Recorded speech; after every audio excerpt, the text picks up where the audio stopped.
Ce sujet qui est, en fait, quand j'ai lancé l'idée de ce webinaire, j'ai envoyé 2 mails donc à mon réseau. Alors, il y avait 2 focalisations. La première a été que le négatif est comme un négatif photo, le négatif dans notre vie, qu'il s'agisse de mes défauts, de ce qui est négatif en moi ou de ce qui est négatif dans ma vie. En fait, il s'agit simplement d'un négatif qui est encore à développer. Alors, ce sujet a eu moyennement d'intérêt pour l'inscription à ce webinaire. Par contre, il y a une autre thématique dont j'ai parlé, qui est celle de l'amour de soi. Et disons que cette focalisation-là a eu plus de succès. J'ai eu beaucoup plus de personnes qui se sont inscrites au webinaire sur cette thématique-là que sur la précédente. Alors, c'est vrai que étrangement, ça semble être un peu éloigné, hein. C'est-à-dire, donc, d'un côté, nous avons donc le négatif, eh bien, on a toujours un peu honte et on se sent un peu coupable d'avoir du négatif. Et donc, c'est un peu le truc dont on n'a pas trop envie de s'occuper, qu'on n'a pas trop envie de regarder. Ou alors, par contre, l'amour de soi, eh bien, on a bien compris que c'est quelque chose qui est important, puisque nous avons tous besoin de recevoir de l'amour. Et on a peut-être compris déjà que ça commence par le fait de s'aimer soi-même. Mais je vais vous expliquer comment ces deux-là sont en fait liés de façon très intime. Mais avant de pouvoir vous faire comprendre ce lien, je dois vous parler de mon expérience personnelle. Vous le savez peut-être, j'ai vécu cette expérience de mort imminente entre mes 3 ans et mes 18 ans. Enfin bon, je ne vais pas trop m'étendre là-dessus. Si ça vous intéresse, il y a l'explication en long et en large il y a une vidéo sur ma chaîne YouTube sur mes NDE, de tout mon vécu. Mais ici, je voudrais vous parler de la constante, de ce qui était l'élément récurrent dans chacune de ces expériences, qui était merveilleuse, évidemment.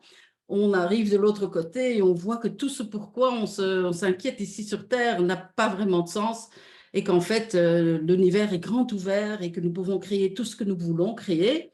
Quand on est de l'autre côté du voile, eh bien, on est en contact avec la vie dans son sens large, c'est-à-dire et pas seulement le rétrécissement que nous pouvons vivre ici sur Terre. Par contre, ce rétrécissement, il a un sens. Nous le choisissons en tant que soi divin, en tant qu'être spirituel, c'est-à-dire notre identité définitive qui est toujours valable. Euh, C'est-à-dire là où une partie de nous est incarnée sur Terre, la plus grande partie de qui nous sommes est restée de l'autre côté. Et nous pouvons interagir avec cette partie beaucoup plus large de nous à tout moment, comme nous le voulons. Et non pas comme un être extérieur à nous, mais comme quelque chose que nous sommes, même ici, intrinsèquement, tel que nous sommes aujourd'hui, avec nos qualités et nos défauts. Alors, ce qui était marquant, c'était la revue de vie.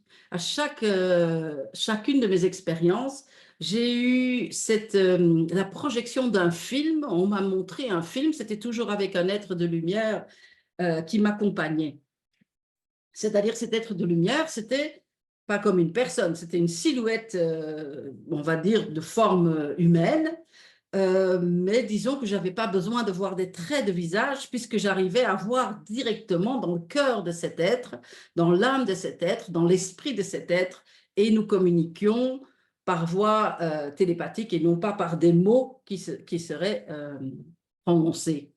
C'était juste un contact très intime, de cœur à cœur, instantané. Et c'est vrai que cet être de lumière me montrait à chaque fois ma vie jusque-là. C'est-à-dire, donc, mais c'était un film qui n'était pas comme un film ici, parce qu'il y avait beaucoup plus de dimensions, des dimensions dont je ne peux même pas, pour lesquelles je n'ai même pas de mots ici, ni de concepts humains. Mais en tout cas, ce qui était sûr, c'est que je pouvais ressentir aussi bien mes émotions que les émotions des personnes en face de moi, mes pensées, à chaque instant, ainsi que les pensées des personnes en face de moi avec qui j'étais en interaction. Parce qu'effectivement, cette revue de vie, c'était comme un peu comme un état d'avancement des travaux, si vous voulez. Hein, c'était comme si on me disait, voilà, ça c'est déjà fait et ça doit encore être accompli. Et voilà, nous avons déjà Olivier qui nous rejoint, qui va nous parler un peu plus tard des exercices somatiques, parce que vous savez peut-être que je prépare une 5e retraite spirituelle à Tinos, et que c'est un peu aussi le but de cette activité, de ce webinaire que je donne aujourd'hui. Mais je ne veux pas que ce soit uniquement à ce sujet. Donc, on commence par les grandes lignes de l'usage du négatif et pourquoi il faut adopter un état d'amour radical de soi. Alors, où étais-je? Voilà, donc la revue de vie. Et donc, on me montrait, voilà ce qui a déjà été fait et voilà ce qui est encore à faire. Et alors, de quoi s'agit-il? C'est-à-dire tout ce qui était déjà, donc tous les moments heureux que j'ai pu voir, que j'ai partagé avec mes proches ou même des personnes inconnues, hein, ça, c'était preuve de la libération de mon âme, que là, dans ces domaines-là, j'étais déjà capable de ressentir la joie, d'expérimenter l'abondance, la fraternité, le partage, etc. Donc, tout ce qui était positif était déjà acquis et tout ce qui était négatif, c'était quelque chose qui allait encore devoir être accompli. Et non pas, et donc, ça m'a été montré non pas comme si, vilaine fille, tu as mal fait ceci et cela, mais au contraire, c'était tout à fait neutre et bienveillant. Voilà ce qui est fait, voilà ce qui reste encore à faire. Mais simplement, c'est comme je suis le maître d'ouvrage, en fait. C'est à ces moments-là, j'ai pu me rendre compte que ce n'était pas une autorité qui m'avait jeté sur terre, vas-y, et débrouille-toi et apprends tes leçons. Non, c'est moi, dans ma forme spirituelle, qui avait décidé de focaliser mon attention dans une incarnation terrestre de façon à transformer, à clarifier d'abord et à transformer ensuite certains éléments en moi qui n'étaient pas encore en alignement avec les lois universelles. Alors, c'est quoi les lois universelles? Eh bien, c'est tout simplement l'amour, le bonheur, l'abondance, la paix, la sérénité, la santé, etc. Donc, ça, c'est ce qui est naturellement voilà, tout le positif sans son contraire négatif, voilà les lois universelles, voilà les principes par lesquels l'univers est gouverné. Et qui, ici sur Terre, bien sûr, nous avons, avec la dualité qui règne sur Terre, nous avons aussi l'autre moitié, l'autre extrême. Donc, devant chaque positif, ici sur Terre, nous avons un négatif. Et tout cela n'est pas une punition, c'est au contraire, c'est un outil extraordinaire que de venir sur Terre pour focaliser certains éléments de façon à être sûr d'accomplir une tâche que nous avons nous-mêmes décidé d'accomplir en étant de l'autre côté. C'est-à-dire cette tâche est double. C'est donc bien sûr le fait d'apporter un cadeau à la Terre. Chaque être humain a une contribution unique à fournir.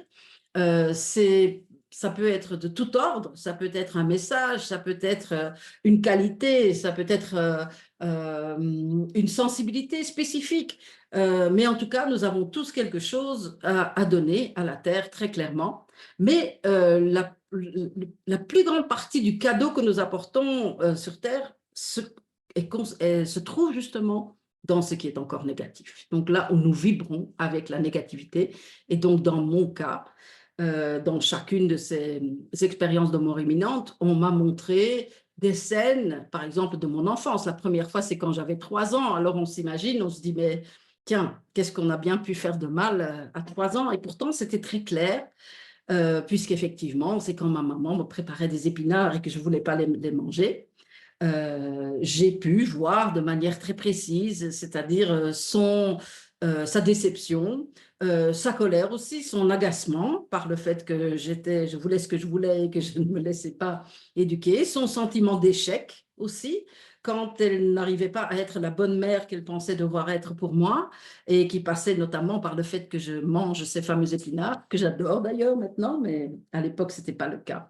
Mais donc aussi, moi, mon émotion de me sentir forcée, de vouloir être entendue dans mes goûts, cette espèce de chantage, d'un côté de sentir que je voulais faire plaisir à ma mère, en les mangeant, et de l'autre côté, au contraire, de me dire qu'elle devrait m'aimer suffisamment pour accepter que j'avais vraiment pas envie de manger ces épinards. Parce que voyez-vous, quand vous passez de l'autre côté du voile, bien sûr, vous n'avez pas un âge.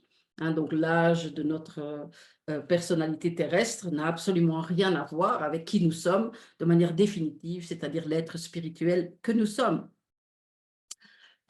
Et qui comprend tout. Hein. Donc, quand on est de l'autre côté du voile, on a réponse à toutes nos questions, mais on sait qu'il y a encore des seuils à franchir, qu'il y a des passages pour se libérer de plus en plus de certaines erreurs. C'est pour ça que nous choisissons une incarnation terrestre pour transformer justement des éléments en nous qui ne sont pas encore compatibles avec ces lois universelles, qui ne sont pas encore perméables au bonheur, au plaisir et à toutes ces choses que sont les lois universelles. Alors, mais bon, c'est même pas là que je veux aller aujourd'hui, mais là où je voudrais aller, c'était justement par rapport à cette attitude d'amour absolument inconditionnel de la part de cet être de lumière. Ce n'est pas qu'il était déçu, elle, hein, donc pas de sexe évidemment à cet endroit-là, mais donc il n'y avait aucune... c'était juste un constat neutre et certainement bienveillant. Et cette bienveillance, elle était même teintée d'admiration. Parce que pas tous les êtres spirituels ne choisissent de s'incarner sur Terre. Ce sont les plus téméraires, ceux qui sont envoyés en mission, ceux qui sont tellement convaincus d'être la lumière, qui n'ont pas peur d'aller dans un endroit où ils ne savent pas qu'ils proviennent de la lumière. Donc, c'est ça notre foi, la foi en notre propre divinité, car c'est ce que nous sommes tous des dieux. Nous sommes des dieux, mais pas seulement le positif en nous est un dieu. C'est-à-dire, nous sommes des dieux justement parce que nous pouvons gérer la dualité. Et il faut bien comprendre que tout ce qui est négatif ne l'est que temporairement. C'est un état de plus grande densité. Hein, c'est-à-dire, c'est une densité là où tout ce qui est déjà positif est plus subtil et plus léger comme énergie. Donc, ce qui est dense, c'est justement cette lourdeur, cette lenteur aussi hein, de tout ce qui se passe sur Terre et qui permet justement de se poser les bonnes questions. Alors, cet état d'amour radical que j'ai pu vivre de la part de ces êtres de lumière, eh bien, en fait, je me suis rendu compte, hein, donc en ayant fait beaucoup de recherches à ce sujet, certains d'entre vous me connaissent peut-être, j'ai créé le troisième pôle il y a bien longtemps, ça fait plus de 30 ans que j'ai donc développé cette méthode pour justement retrouver ce divin que nous sommes, de manière à ce qu'on puisse rapidement, hein, sans perdre de temps, apporter à la Terre tout ce que nous venons lui apporter, et dont la moitié au moins est coincée encore dans ce qui est négatif en nous. C'est pour cela que c'est très important de regarder ce négatif, d'oser le voir, de voir que c'est justement là-dedans que se trouve notre potentiel. Donc, c'est donc dans cette méthode de travail sur soi, le troisième pôle. Eh bien, moi, je me suis trompée longtemps de vouloir partir dans des états spirituels, justement pour éviter la matérialité, pour éviter la vie sur Terre, que je trouvais bien lourde, évidemment, comparée à ce que j'avais vécu de l'autre côté et qui était beaucoup plus agréable, évidemment. Donc, du coup, j'ai beaucoup été dans le mysticopété, dans le fait de vouloir me déconnecter de la Terre, comme dans une espèce de revendication, de disant, mais ça ne devrait pas être comme ça. Je devrais recevoir mieux, puisque de l'autre côté, j'ai vu qu'il y a mieux. Donc, je me suis longtemps trompée en tapant hein, des points, en disant, laissez-moi remonter, laissez-moi remonter. C'était d'ailleurs la spécificité, c'est que je ne voulais pas. Je ne voulais pas rester sur Terre, je voulais qu'on me laisse de l'autre côté. Et à chaque fois, on me disait, non, tu es ici en apprentissage et il faut redescendre parce que ton job, il se trouve en bas. Et cela m'a vraiment... Chaque fois, j'étais très triste de voir que je ne pouvais pas rester.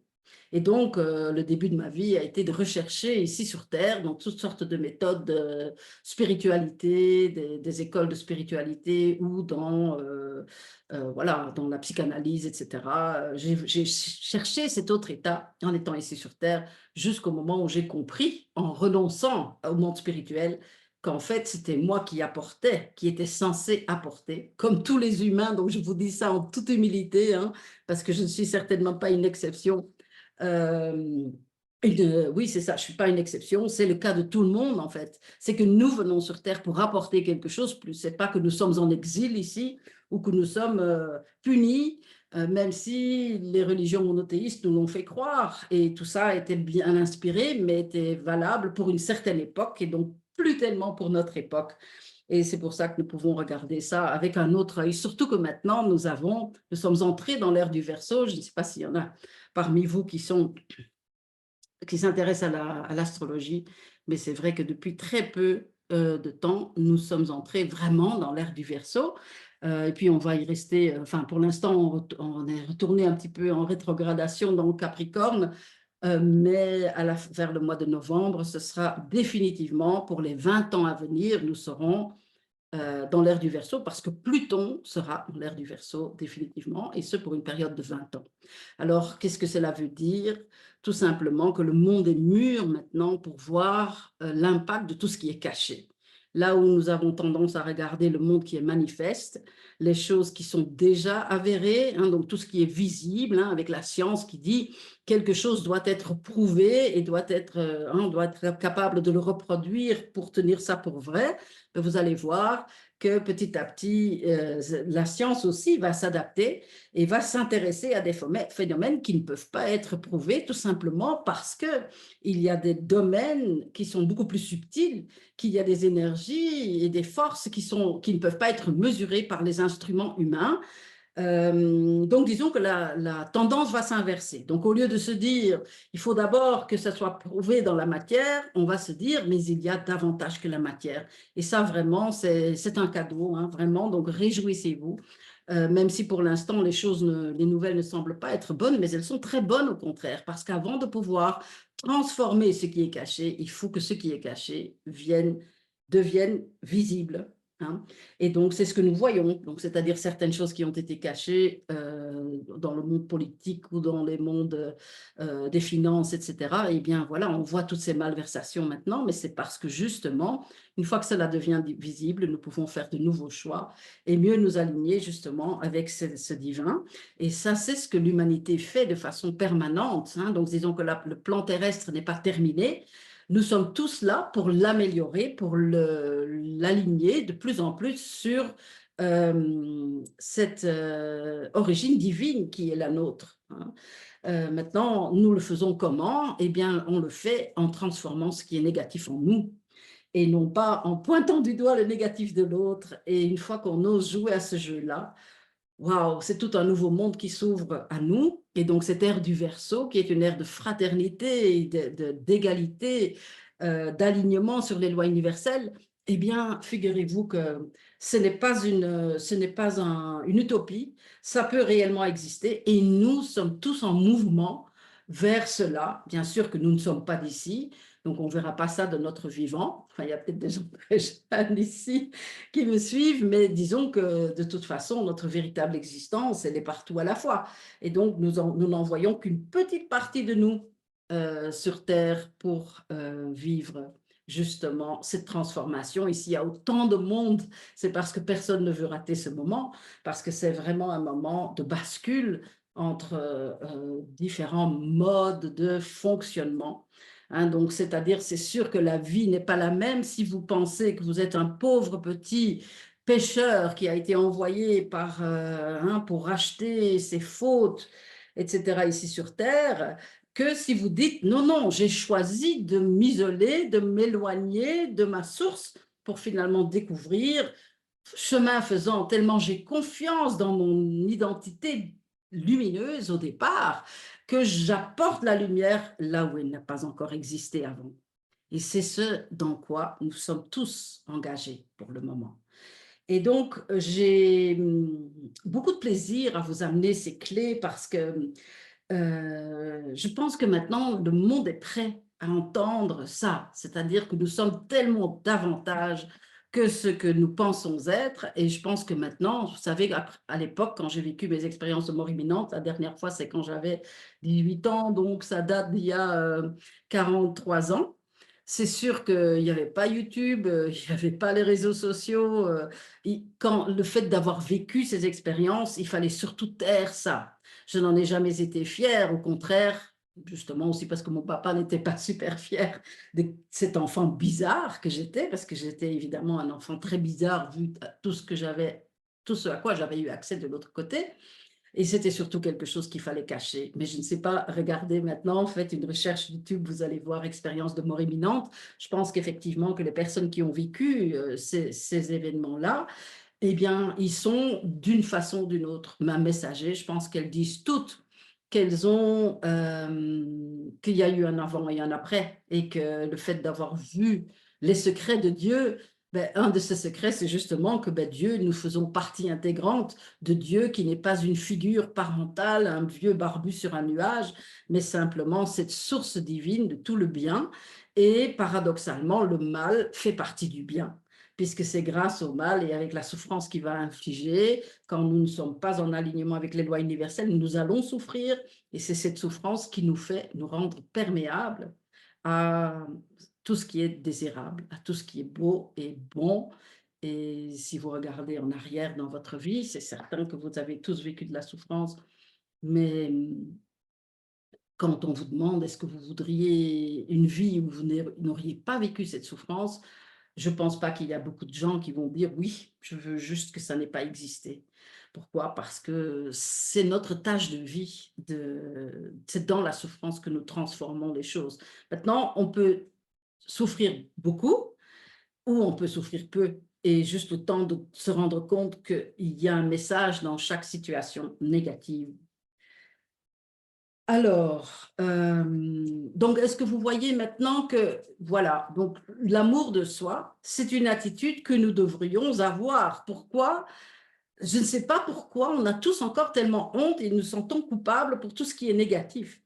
Hein, c'est parce que ça date évidemment de notre expérience de vie quand nous étions petits. Puisque quand on était petit, on a été jugé pour ce qui était négatif, et c'était bien normal, puisque nos parents, ils avaient cette tâche de nous éduquer, et donc de nous dire, attention gamin, attention fifi, avec cette attitude-là, tu vas avoir des retours négatifs. Et comme pour nous, en tant qu'enfants, c'est sûr que ses parents, c'était des dieux, euh, ils étaient la source pour nous de tout ce qui était désirable, et donc notre seul désir était de leur plaire, de leur convenir. Et c'est comme ça que nous nous trouvons. Bah, c'est ce que le guide appelle, vous le savez peut-être, je canalise un être de lumière qui s'appelle le guide. Hein, c'est ce qu'il appelle la conscience infantile, c'est-à-dire que nous fonctionnons toujours avec ce modèle d'avoir été des enfants et d'avoir une autorité au-dessus de nous à qui il faut plaire et à qui il faut convenir.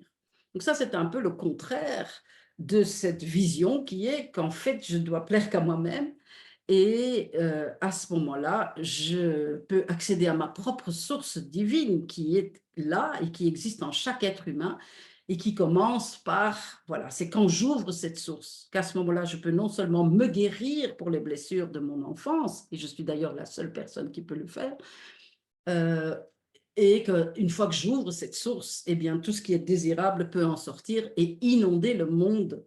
Et ça paraît comme ça un concept vague, mais si vous y réfléchissez, vous allez voir que c'est déjà le cas, que ça a toujours été le cas dans votre propre vie. C'est que là où vous changez d'avis sur quelque chose qui vous concerne, eh bien, si vous arrivez à vous aimer comme vous êtes, le monde entier va vous aimer comme vous êtes. Hein. Donc le monde, l'univers, c'est-à-dire tous les événements qui sont là autour de vous, ne sont là que comme miroir de quelque chose qui vous concerne. Donc loin, hein, donc ça c'est concernant la vie relationnelle, nous pensons être en relation avec quelqu'un d'autre que nous, mais en fait, nous sommes en relation avec un miroir qui nous concerne. Donc, juste pour vous expliquer, la conscience infantile, c'est de penser que la source serait à l'extérieur de nous, comme ça a été réellement le cas quand nous étions petits.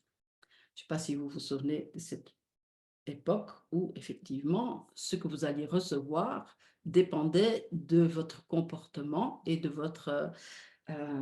c'est-à-dire, vos parents avaient avaient des valeurs, et ils vous ont donné... transmis vos valeurs, et vous aviez besoin de valeurs, vous aviez besoin d'un système de valeurs pour commencer, hein, mais au fur et à mesure que vous avez évolué, que vous avez grandi, eh bien ce système de valeurs a peut-être changé. Ce qui était important pour vos parents et ce qu'ils vous ont donné d'ailleurs, hein, nos parents nous ont donné tout ce qu'ils étaient capables de nous donner, ils n'ont pas été capables nécessairement de nous donner ce dont nous avions besoin. Et ça, je voudrais bien m'attarder un petit peu là-dessus. Hein. C'est-à-dire que nous choisissons nos parents de l'autre, dans l'autre monde, donc c'est-à-dire les entités qui vont représenter cette figure parentale, les éducateurs, enfin toutes les personnes que nous rencontrons, tout ça a été prévu par nous parce que ça a du sens. Et je vous assure que vous n'allez pas choisir ses parents par rapport à ce que ils vont vous donner de positif, même s'ils vous donnent plein de positifs. Hein, vous pouvez le constater. Est-ce que vous êtes bien d'accord que vos parents vous ont donné plein de positifs? Est-ce que je peux avoir un petit retour là-dessus dans le chat? Voilà. Plein de positifs. Mais peut-être pas justement, c'était pas le positif qui comptait le plus pour nous. Hein? Ok, c'est ça. Et donc, on va les choisir comme miroir de notre propre état. C'est-à-dire que, par exemple, je vais vous, juste pour vous dire, pour que ce soit concret, disons que moi, quand je suis venue sur Terre, c'est vrai que ce que j'ai de spécifique, évidemment, c'est mon lien avec l'autre monde, le fait d'avoir fait de nombreuses visites de l'autre côté et de voir la vie sous un aspect un peu plus large. Maintenant, ici sur Terre, j'avais pas trop bonne presse. Hein, donc, quand je faisais des lectures d'aura à mon médecin de famille à 3 ans, mon père, il savait pas où se mettre. Il savait pas où se mettre, il avait une honte. Il voulait juste que mon papa... Ah, coucou Michel, je n'avais pas vu que tu étais là. C'est-à-dire, mon papa, il était militaire de carrière, hein, donc il n'était pas du tout tourné vers quelque chose de là-haut, en tout cas. Et donc, c'est vrai que je sentais ça, de la déception dans ses yeux, tout en ne pouvant pas faire autrement, puisque je voyais des choses.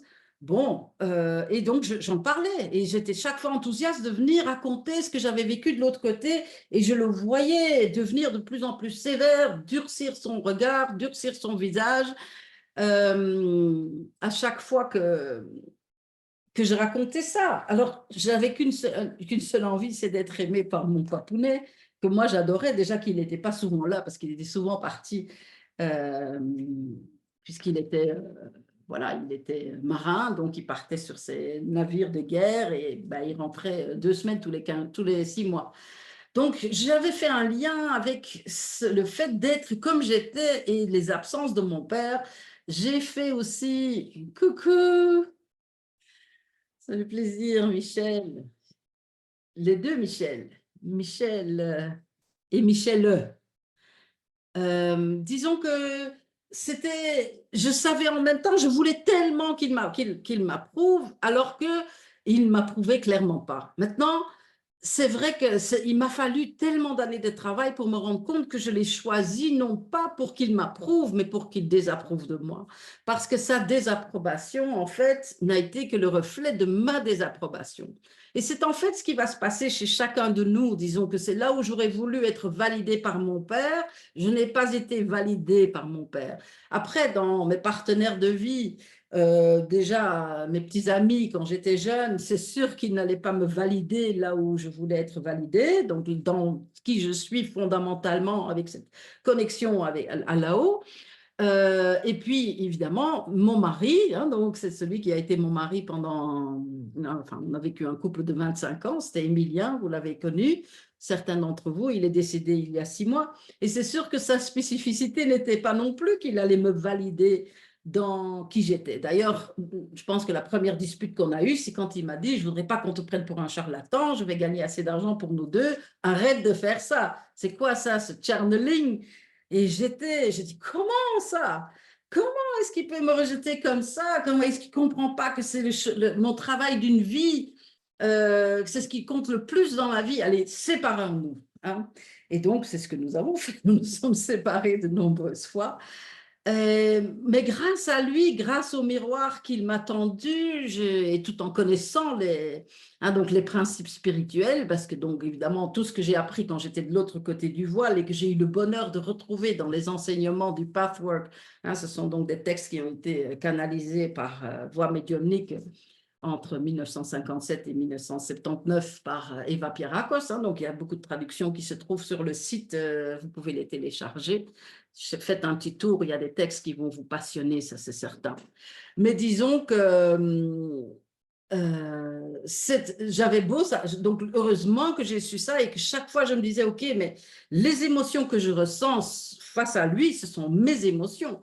Même si lui, il rejette qui je suis, c'est que je pense mériter le rejet. Et donc ça, c'est vraiment une clé que je vous invite à adopter dans votre vie, c'est que quelqu'un vous renvoie quelque chose de négatif à votre sujet, comme tout est vibratoire, c'est toujours un tout qui est en mouvement constant.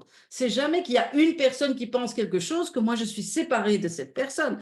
En fait, non, cette personne ne peut être dans ma vie à moi avec son avis que si une partie de moi est perméable à ça.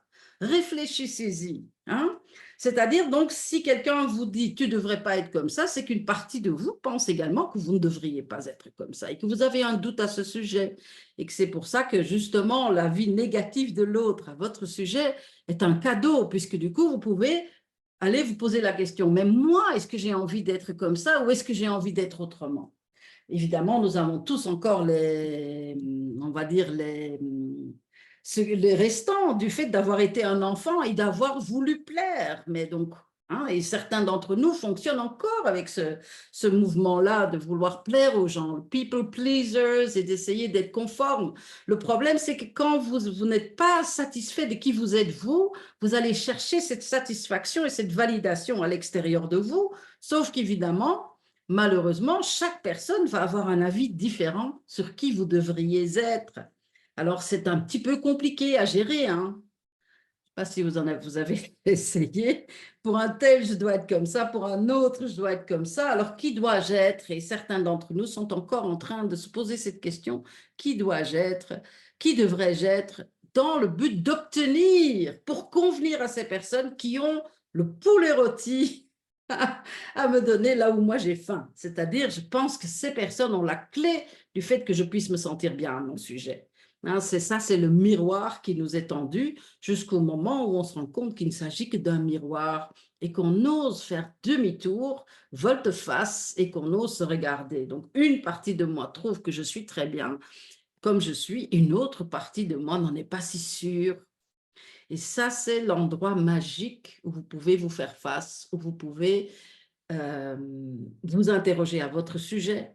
Parce que c'est sûr que si on fonctionne avec l'image idéalisée, c'est-à-dire la version de nous qui veut plaire à l'autre et qui, du coup, veut offrir une belle image pour plaire, c'est sûr que cette partie-là,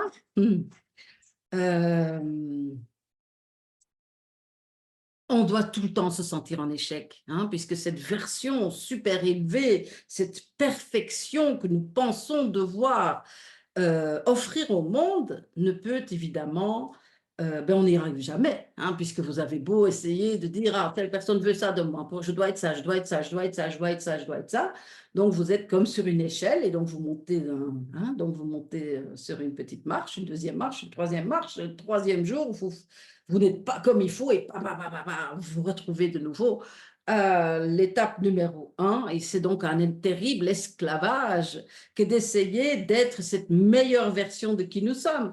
Et nous, surtout, ce qui est dangereux là-dedans, ça ne veut pas dire qu'il faut être la pire version de qui nous sommes. C'est juste que c'est selon qui, cette meilleure version selon qui. Donc, nous avons souvent perdu le fil de qui nous sommes spontanément. Ça, c'est d'ailleurs un travail que je vous invite à faire. Qui êtes-vous spontanément? Qui êtes-vous spontanément? Ne partez pas de l'idée que qui vous êtes spontanément n'est pas comme il faut, parce que nous apportons tous quelque chose de différent à ce plan terrestre. Mais évidemment, l'image idéalisée, il y a voilà, toutes les qualités et tous les défauts. Donc les qualités, on y a droit, on doit être tout ça. Et alors tout le reste, c'est genre, ben voilà, je suis en échec parce que je ne suis pas encore ça. Alors qu'en fait, nous avons tous une spécificité, une qualité unique à apporter à la Terre. Donc, il faut déjà qu'on ose être en présence de qui nous sommes spontanément. Je vous le conseille en tout cas. Qui êtes-vous spontanément? Et osez voir que vous pensez, que vous avez souvent des pensées qui vous disent que vous ne devriez pas être cela. Et du coup, qu'est-ce qui va se passer? Je ne sais pas si vous vous souvenez, mais dans votre enfance, ce qui a été le plus dur, en tout cas dans le rapport avec nos parents, ça n'a pas nécessairement été qu'ils nous engueulent ou qu'ils nous fassent des remontrances ou qu'ils nous... Non, c'est le plus dur a été quand ils nous ont niés.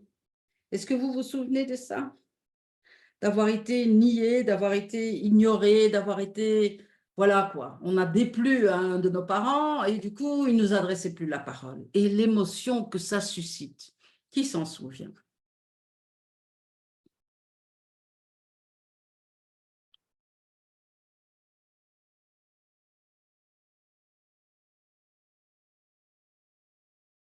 On a pensé qu'on n'était même pas digne de d'échanger avec nous.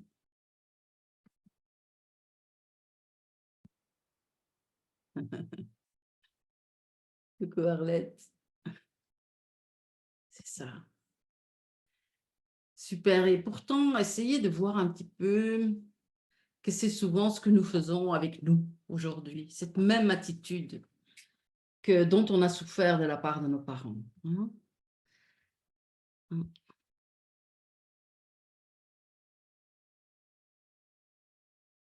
Tant mieux alors, Sophie. C'est juste que, voilà, c'est-à-dire que cette absence de curiosité, puisque nos parents, ils avaient déjà une idée préconçue de qui nous devrions être. Hein. Et quand on n'était pas, eh bien, d'une façon ou d'une autre, oui, oui, c'est ça, le fait d'être envoyé dans une autre pièce hors du regard, Jess, oui, c'est ça. C'était vraiment, c'était du coup, là, on a vraiment désespéré à notre sujet.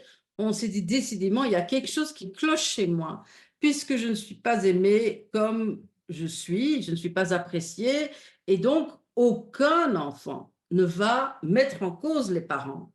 Hein, parce que les parents, c'est des dieux. Donc, si le parent est mécontent, c'est forcément que quelque chose cloche chez moi. Hein, et on le voit même dans les cas d'abus et d'abus sexuels, etc. C'est d'abord l'enfant qui va se sentir coupable, qui va se sentir sale, qui va se sentir, voilà, que c'est lui qui a attiré quelque chose de très moche à lui. Hein, donc, ça nous fait perdre un peu de temps. Hein, oui, donc le fait de ne pas être vu. Enfin voilà, en tout cas, toutes ces émotions sont toujours là et donc, est-ce que je dois... Vous me connaissez, hein, c'est-à-dire je vais toujours vous inviter à observer vos émotions quotidiennement parce que tout ça est encore là, hein, toutes ces émotions sont encore là, juste en dessous de la... euh, Oui, c'est ça, Angélique. Oui, c'est souvent ce qu'on va se penser, je dois certainement, probablement que je suis adoptée. Hein, parce qu'un vrai parent, si c'était mes vrais parents, ben, ils m'aimeraient spontanément comme je suis, quoi. Et voilà, c'est du coup, on garde cette espèce de nostalgie par rapport à ça, par rapport à cet accueil, cet amour excessif, exclusif, inconditionnel et illimité. Nous cherchons tous encore ça. Hein, et pour ça, nous pensons que le prix à payer, c'est d'être sans défaut. Hein.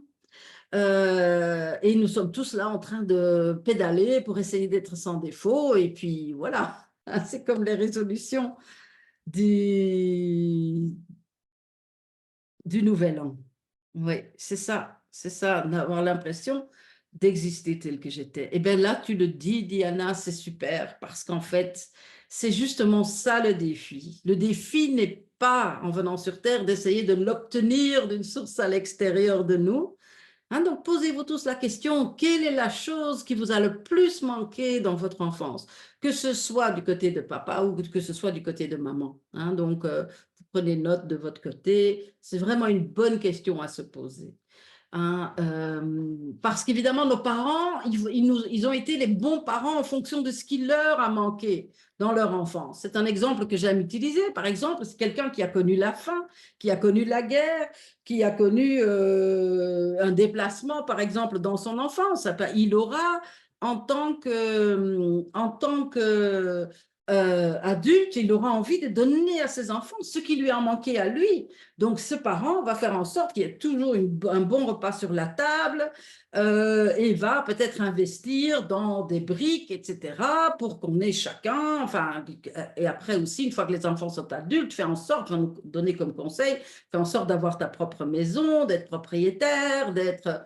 Hein, donc, justement, parce que ce dont ils ont souffert, eux, c'est justement ce qu'ils veulent nous apporter. Maintenant, ce n'est pas pour autant que nous, en tant qu'être spirituel qui vient ici sur Terre, que c'est justement ça qui va nous manquer. Donc, on va se sentir incompris, on va sentir qu'on n'en vaut pas la peine, que nous ne sommes pas vus ou entendus ou perçus comme nous aimerions l'être. Hein, donc, parce que nous, on vient avec une autre préoccupation. En fait, ce qui se passe, c'est que la vie sur Terre, ce n'est pas un hôtel 5 étoiles. Donc, on ne vient pas, est-ce que je peux juste vous dire ça? On ne vient pas ici pour jouir, pour passer de bonnes vacances. C'est un camp de travail, mes chers amis. C'est un camp de travail. Donc, c'est nous qui avons un travail à faire. Ce n'est pas que le camp de travail, c'était de trouver les bons parents, hein, justement, et de se dire, ah ben, la cigogne a dû se tromper de maison. C'est pas possible que je sois arrivée ici. Hein, donc tout ça, le fait de ce qu'on n'a pas reçu, c'est justement là-dedans que se trouve la clé, c'est là-dedans que se trouve le plus beau cadeau que nous nous sommes fait à nous-mêmes, c'est dans le fait d'avoir choisi les parents, non pas en fonction du fait qu'ils allaient nous donner quelque chose, mais justement dans le sens qu'ils n'allaient pas nous donner ces quelque chose. Pourquoi? Parce que ce quelque chose, comme dans mon exemple de tout à l'heure, permettez-moi d'y revenir, ce n'est pas à mon père ou à mon mari de me valider, c'est à moi de pouvoir m'aimer comme je suis et de valider ce que je viens apporter. Hein.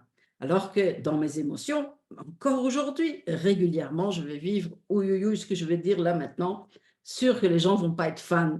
Hein, et donc, c'est encore une crainte. Pourquoi? Parce que notre ordre de mission, nous le recevons pendant l'enfance et il va nous poursuivre toute notre vie. Pourquoi? Parce qu'il y a de nombreuses couches. Ce n'est pas quelque chose qu'on règle comme ça, tac. Mais ce qu'il faut comprendre, c'est que si je n'ai pas reçu ce dont j'avais besoin dans l'enfance, c'est que je pense ne pas mériter ça. C'est donc, en fait, c'est que je viens sur Terre et je voudrais recevoir quelque chose et je ne le reçois pas.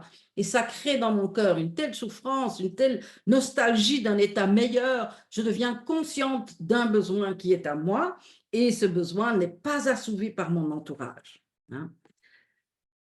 Le plus grand besoin que j'ai n'est pas assouvi par mon entourage. Eh bien, figurez-vous que c'est parce que vous choisissez cette expérience-là, parce que vous avez à créer un espace pour pouvoir recevoir cette satisfaction.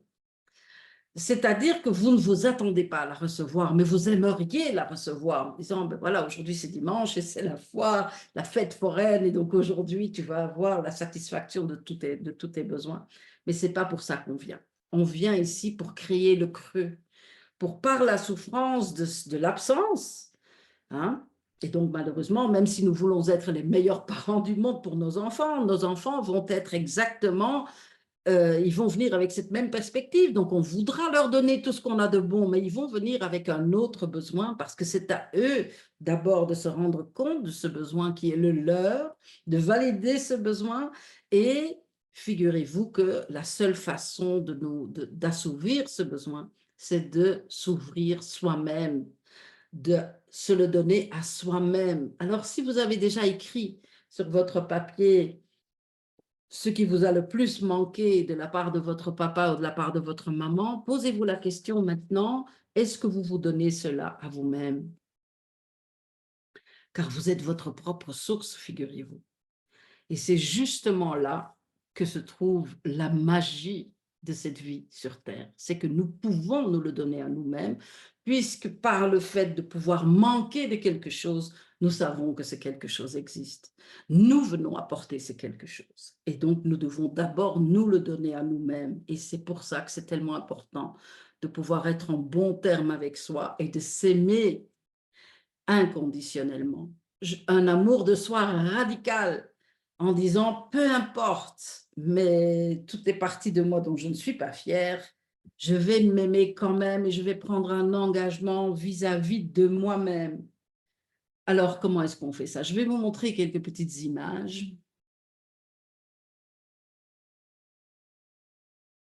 Pour beaucoup d'entre vous les connaissent déjà, hein, puisque je vois beaucoup de visages, enfin de noms connus ici. Je les avais, je ne suis pas très forte, hein. Donc, il y a en chacun de nous cet enfant. Hop, pas ça. Excusez-moi. Technique n'est jamais mon fort. Alors, regardez cette petite-là.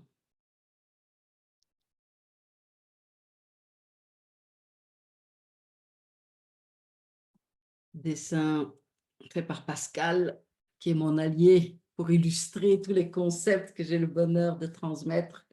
Parce que je vois ça tellement clairement, hein. Donc, est-ce que vous connaissez ce petit enfant? Ça peut être un petit garçon, ça peut être une petite fille, qui vit encore au fond de vous. C'est un enfant qui est resté tel quel depuis notre enfance. C'est l'enfant blessé. Alors, vous pouvez l'imaginer comme vivant quelque part au fond de vous.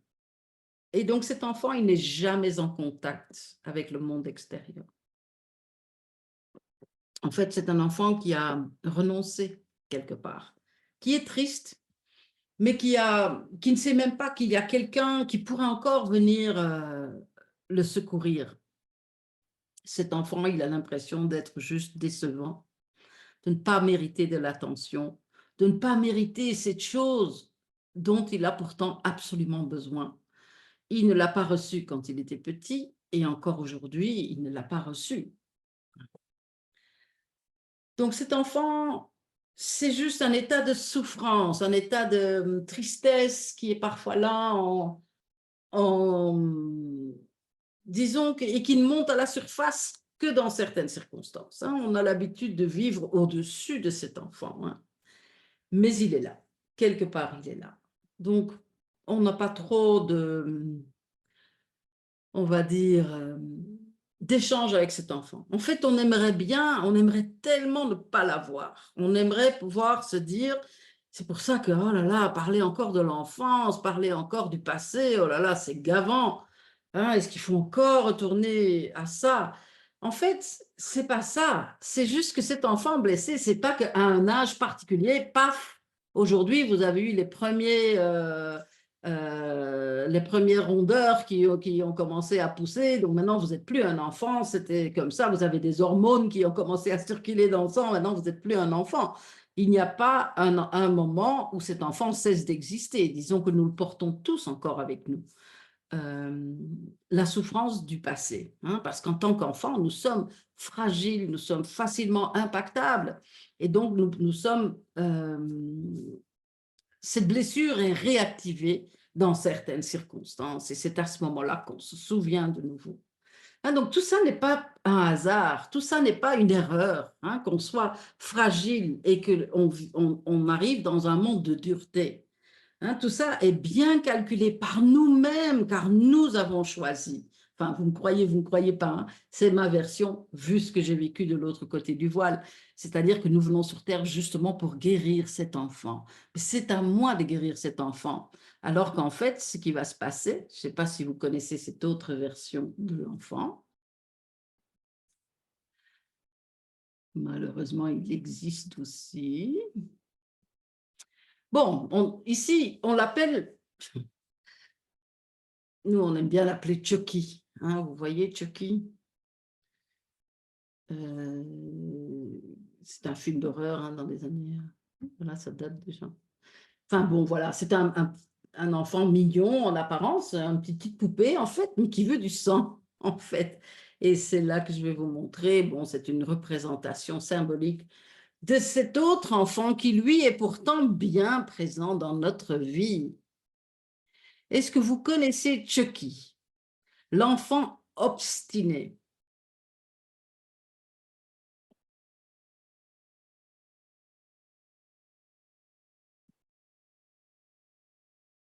Qui le connaît?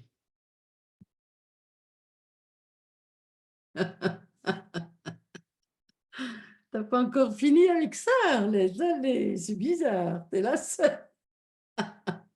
Ben non, on est tous logés à la même enseigne. Bien sûr que Chucky est là, bien sûr, parce qu'en fait, vous pouvez trouver comme représentation ce petit-là. C'est comme le grand frère de cette petite-là qui était abandonnée dans la cave. C'est, j'adore son petit diable, Michel. C'est sympa.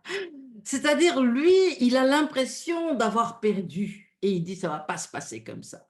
Je n'ai pas reçu ce qu'il me fallait quand j'étais petit, mais je n'ai pas renoncé. Je vais l'obtenir encore. Et du coup, il va vouloir l'obtenir.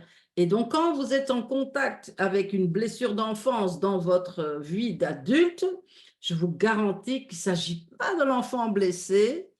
Euh, ben non, il faut pas lâcher. Tu vois, c'est pas qu'il faut lâcher, Michel, mais bien ce que tu écris. C'est bien de le voir, moins l'obstination, mais c'est vrai que l'autre extrême, alors, c'est de dire, ben, j'ai besoin de rien. Alors que non, c'est pas ça non plus, justement. Hein, donc cet enfant-là, il essaye d'obtenir de votre entourage ce qu'il n'a pas reçu dans l'enfance, comme dans mon cas. Moi, je voulais que mon mari, qui n'était pas très intéressé, on va dire, par les sujets qui m'intéressent moi, eh ben, je voulais qu'il me reconnaisse, alors qu'il n'avait aucun moyen de me reconnaître. C'était juste pas sa tasse de thé. Par ailleurs, nous avons vécu un couple extraordinaire et je le remercie beaucoup. Il a fait beaucoup de pas et comme moi aussi, j'ai fait beaucoup de pas. Mais voilà, disons que quoi qu'on fasse, personne ne peut nous donner cette chose dont nous avons besoin parce que c'est à nous de le donner. Et donc, très souvent, on va le refuser et on va d'ailleurs se rendre délibérément vide pour pouvoir l'obtenir d'une source à l'extérieur de nous. Alors, imaginez que, voilà, je n'ai pas reçu en tant qu'enfant quelque chose de la part de mon père. Eh bien, aujourd'hui, je vais vivre l'exemple que je vais utiliser, c'est-à-dire que si j'ai eu un papa qui m'a promis que le dimanche, il allait m'amener à la fête foraine. Hein, ce qu'il faisait, il me promettait, mais il ne m'amenait pas. Déjà, il n'était pas souvent à la maison et je vivais ça comme un échec personnel. C'était une catastrophe. De plus en plus, je suis c'est chouette. Il faut toujours prendre tout ça avec un peu d'humour, hein, parce que ça, c'est aussi une grande qualité divine et heureusement, nous pouvons utiliser l'humour pour faire ce travail-là. Donc, cet enfant en nous qui veut obtenir du monde ce qu'il n'a pas reçu. Donc, voyez-le avec tendresse, hein. Mais c'est quelque part, je ne l'ai pas reçu. Donc, papa m'avait promis de m'amener à la fête foraine. Il ne l'a pas fait. C'est preuve de quelque chose. Pourquoi c'était si douloureux? Parce que ça me révélait que j'étais pas comme il fallait, que j'étais pas l'enfant préféré de mon papa, qui me trouvait pas extraordinaire, qui voulait pas passer du temps avec moi. Et du coup, c'était tous les poignards que je me lançais en disant je suis inintéressante, je suis pas conforme à ses désirs, je ne suis pas quelqu'un de bien, je n'ai pas les bonnes valeurs, je ne suis pas, voilà, je suis pas capable de séduire mon père pour qu'il m'amène à la fête foraine, ce qui va donner plus tard dans ma vie, le fameux jour de la Saint-Valentin ou de l'anniversaire de mariage, vous pouvez choisir, où effectivement, si par malheur, mon mari oublie de m'inviter au resto ce jour-là, mais c'est une catastrophe intersidérale, mes amis. Et pourquoi? Parce que, voilà, c'était juste le rappel de cette souffrance du passé. Et donc, ça fait foirer pas mal de couples, cette affaire-là.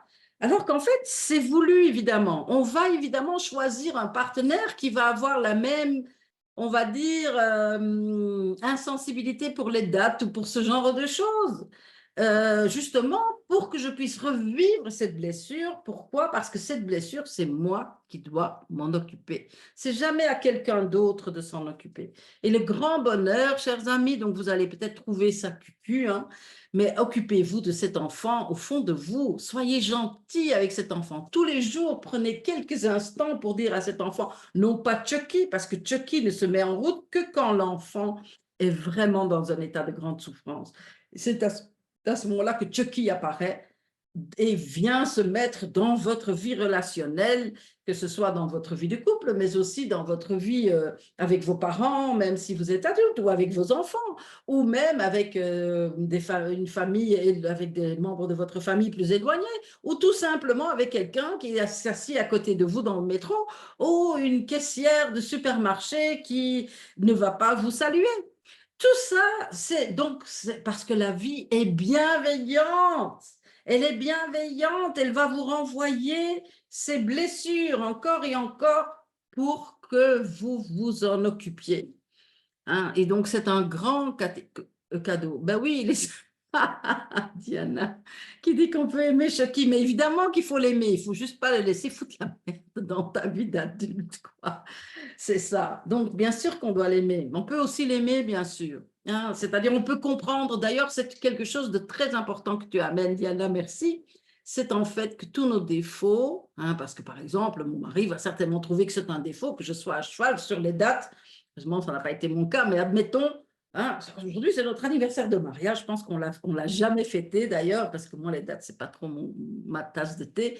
Mais disons, il y a des personnes pour qui ça compte et qui sont là en train de guetter le moment et de dire, tadam, s'il se souvient de notre anniversaire de mariage, ce sera la preuve que je suis aimable.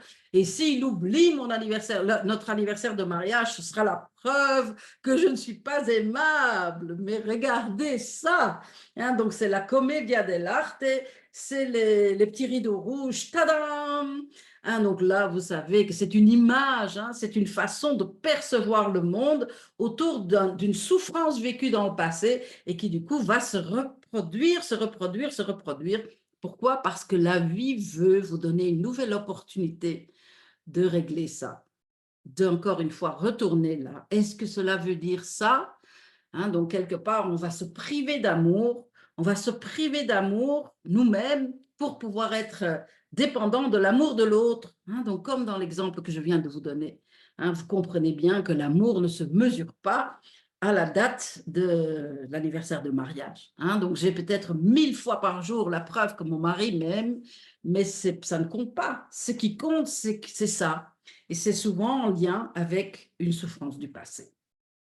Donc, nous pouvons aller récupérer cet enfant, nous pouvons porter cet enfant dans nos bras, nous pouvons l'aimer, nous pouvons lui donner ce dont il a manqué, vraiment. Et donc, ça commence par le fait d'établir une relation, de créer une relation, acheter un doudou, une petite poupée, et tous les jours, et vivez votre vie comme si vous étiez le bon papa, la bonne maman de ce petit enfant qui vit avec vous à tout moment. Et vous allez voir que vous allez devenir plus sensible, plus à l'écoute de vos vrais besoins, parce que dans tous ces téléchargements de l'enfance se trouve vraiment un trésor. Et donc, n'hésitez pas à voir les frustrations de votre vie aujourd'hui. Posez-vous la question, à quoi ça sert, hein, plutôt que de se dire, oh, c'est encore là, ça ne devrait pas être là. Parce que ça ne devrait pas être là, part toujours de cette idée qui est que quelqu'un aurait dû faire quelque chose pour ne pas que je ressente ça. Bon, je ne vais pas entrer trop loin dans l'intentionnalité négative, mais dites-vous bien que Chucky, qu'est-ce qu'il a aussi une fâcheuse tendance à faire? C'est qu'il veut témoigner de la souffrance du passé. Et donc, quand nous disons, oh là là, on en a marre que ce passé est toujours présent, c'est souvent parce que nous-mêmes, nous permettons que ce passé se représente. Parce qu'en fait, votre passé, il n'était là que comme ordre de mission. Hein, c'était juste pour vous révéler, voilà dans quel domaine tu vas travailler dans cette incarnation. Quel est le cadeau que tu peux te faire à toi-même? Hein, quel est l'endroit névralgique quelque part où un mouvement doit être fait? Où est la plus grande croissance? Parce que tout ce que vous allez vous donner à vous-même que vous n'avez pas reçu dans votre enfance, eh bien, sachez que l'univers va vous inonder d'abondance dans ce domaine-là. Hein, donc, mais l'univers, pour pouvoir communiquer avec vous, parfois, il doit vous refuser des choses que vous voudriez. Hein. Et donc, c'est juste une question pour attirer votre attention sur ce qui doit être fait.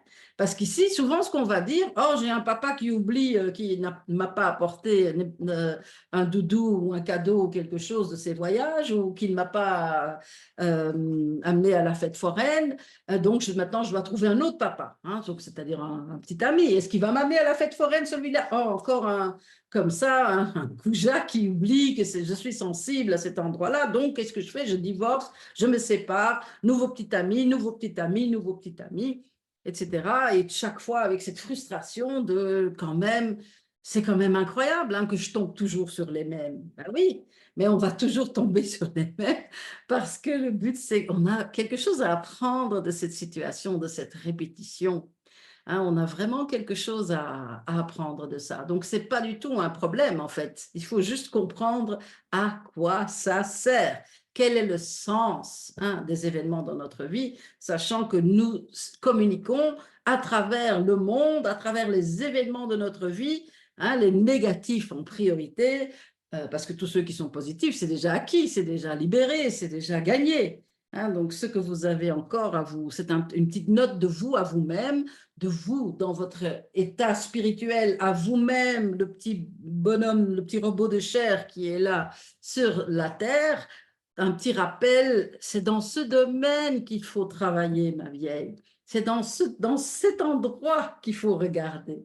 Hein, et tout ça est merveilleux une fois qu'on comprend. Alors, donc ici j'ai une question de Sophie.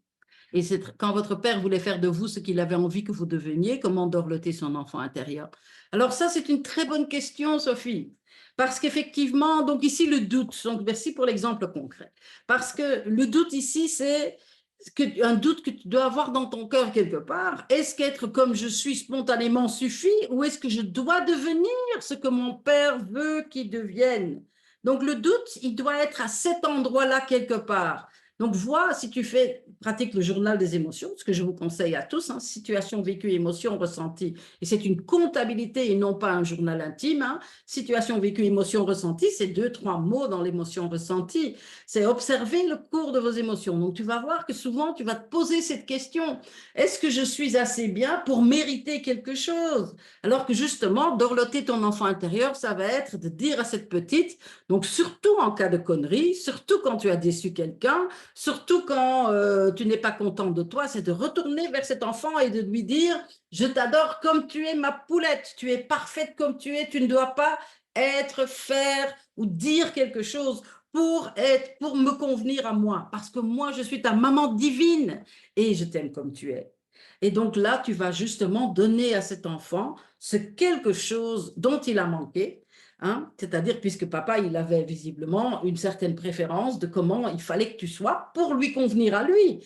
Donc ici, c'est tout ce que tu vas formuler, je suis très bien comme je suis, mais donc ça, c'est pas évidemment à l'adulte que tu devras dire, mais à la petite fille qui vit en toi, et de dire, peu importe que tu as déplu à cette personne, à moi, tu ne me déplais pas. Je te célèbre tous les jours et tu es merveilleuse comme tu es. Hein, parce qu'effectivement, quand on a vécu ça, malheureusement, ben, c'est une planète de lenteur, de lourdeur, mais aussi de dualité. On peut tomber dans le piège alors d'être dans la nique et de dire à quelqu'un, « Ah bon, tu veux que je sois comme tu veux que je sois ?»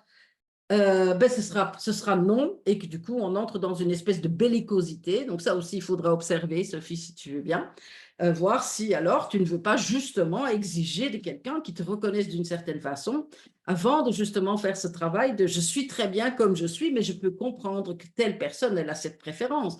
Parce qu'on va attirer le miroir qu'il nous faut à tout moment, justement pour avancer petit à petit, et c'est un travail qui n'est pas, c'est pas une décision dans la tête. Hein. Ça commence par une décision dans la tête, mais ensuite, jusqu'à ce que ça se transforme au niveau émotionnel, il faut parfois un peu de temps. Mais donc, c'est justement, c'est à cet endroit-là. Donc ça, c'est un très bel exemple. C'est de donner justement à cet enfant ce qu'on n'a pas reçu. Et là, c'est le signe que c'est un enfant qui doute. C'est nous qui doutons, notre âme doute. Faut-il que je sois comme l'autre? Veut que je sois? Ou est-ce que j'ai le droit d'être comme je suis? Euh, Oui, mais c'est ça. Enfin bon, ça mérite un peu, ça mérite de voir des situations. euh, Qu'est-ce que le... j'ai pas compris ta question. Où est-ce que l'enfant elle est blessé? En tout cas, vous voyez un peu le phénomène, c'est-à-dire là où on doute de mériter quelque chose parce qu'on ne donne pas à l'autre ce qui pense être en droit, posez-vous d'abord la question, mais qu'est-ce que moi j'en pense? Où est-ce que le pas blessé? Ben, le pas blessé, c'est le soi divin. C'est cette source absolument illimitée qui existe en chaque être humain et toutes les choses que nous pensons devoir obtenir de l'extérieur existent déjà en nous. Par exemple, je peux me valider moi-même, c'est-à-dire, mais ça ne marche, ça fonctionne de façon très humble et c'est, je suis quelqu'un de bien, je suis quelqu'un d'assez bien. Pour ceux qui ont lu mon livre, sinon il y a le lien sur le site vers, voilà, accueillons notre imperfection. Je suis quelqu'un d'assez bien, mais l'autre aussi est quelqu'un d'assez bien et le troisième aussi est assez bien et nous sommes tous, voilà, de façon très humble, nous apportons chacun un élément, voilà, un élément dont le monde a besoin. Mais donc, ça commence par le fait de sentir le manque de ça. Donc, c'est comme une blessure et c'est Chucky ne veut pas s'avouer vaincu. Chucky, donc l'enfant obstiné, ne veut pas reconnaître qu'il n'a pas eu ça. Et du coup, il préfère reproduire, reproduire, reproduire, hein, dans de nouvelles situations, dans l'espoir de gagner. Mais du coup, c'est quelqu'un d'autre qui doit changer d'avis. Hein, c'est quelqu'un d'autre qui doit changer d'avis. C'est pas moi. C'est-à-dire, je dois me permettre de ressentir, aïe, ça a fait un mal de chien, un mal de gueux, de n'avoir pas eu cette satisfaction dans mon enfance. Maintenant, il y a encore des personnes qui sont en train de dire, moi, j'ai aucune souffrance dans mon enfance. Ça aussi, c'est un mécanisme de défense. Mais on a tous souffert, évidemment, et ça ne fait pas de nous, de nos parents, des mauvais, et ça ne fera pas de nous, quand nous serons parents à notre tour, de mauvais parents. C'est juste que c'est ainsi que la vie est faite, hein, pour la plus grande évolution possible. OK. Donc, on se donne, donc il faut, aïe, ça a fait très mal, mais j'accepte que ça m'a fait mal.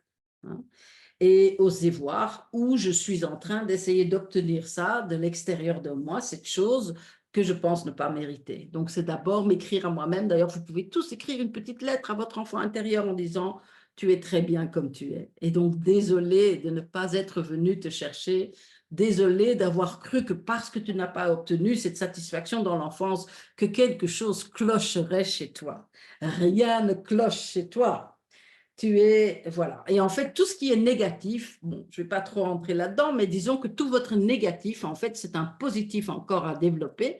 Hein, donc, comme dans les négatifs photos, hein, que Pascal a dessiné, c'est quelque chose qui est encore à développer. Donc, il y a des choses merveilleuses, un contenu merveilleux qui se trouve justement dans ces états non développés ou dans les domaines de votre vie qui vous résistent. Parce que tout ça est là pour que vous vous en serviez comme miroir et dire, mais quelle est la conclusion que je tire par rapport à ça? Et vous allez voir, c'est toujours une conclusion négative à votre sujet. Alors qu'en fait, donc dans le fait de donner à votre enfant intérieur, l'enfant blessé, j'entends bien, tout ce qui lui a manqué, vous ouvrez votre source, vous guérissez l'enfant. Et ça se fait en plusieurs étapes, bien entendu, et par la même occasion, vous offrez quelque chose au monde. Vous avez ouvert votre source et du coup, elle jaillit et elle inonde le monde. Et ce qui est particulier, c'est qu'évidemment, une fois que vous avez fait ça, c'est clair que vous le donnez à vous-même, mais le monde entier vous le donne. Et donc là, c'est très particulier. C'est que du jour au lendemain, genre, tiens, je ne l'ai jamais obtenu de cette personne. Et puis tout d'un coup, cette personne va dire, oh oui, tu veux sortir, tu veux aller au resto demain, ça te tente. J'entends, il ne veut jamais aller au resto avec moi. Mais c'est parce que l'autre ressent, hein, cette espèce, on est tous en communication constante et ça ne passe pas par la parole. Hein. Nous sommes, voilà, nous parlons vibratoirement, hein, d'inconscient à inconscient. Et donc, quand j'ai l'enjeu que mon mari m'amène au resto pour ne pas que je me sente une grosse merde, excusez-moi pour hein, cette grossièreté, mais il n'y a pas d'autre mot, eh bien, il ne va pas vouloir m'amener au resto parce qu'il trouve que ce n'est pas à lui de gérer ce petit paquet-là. Ce n'est pas son job à lui.